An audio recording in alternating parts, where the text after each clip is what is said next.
I went to a shrink to analyze my dreams. Wat jullie achter mij zien is pleintjesbasketbal. Wordt georganiseerd vanuit Antwerpen.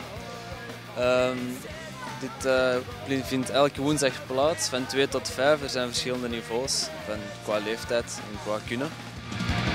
Sometimes I give myself the creeps.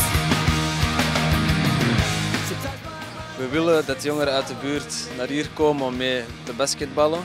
En ook vooral sociaal contact, dat ze elkaar leren kennen. En ook het grootste motief is eigenlijk om te sporten, te leren basketballen. En dat ze actief bezig zijn. Ja, dribbelt naar de midden.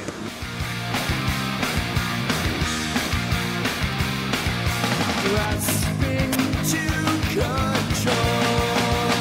So I better Het pleintjesbasketbal is voor de jongeren gratis. Ze kunnen meedoen wanneer ze willen.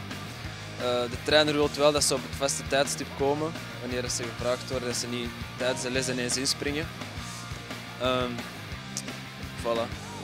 Ze kunnen elke week terugkomen. Dat is ook wat de trainer wil om zoveel mogelijk jongeren mee te krijgen in de basketbal. Sometimes I give my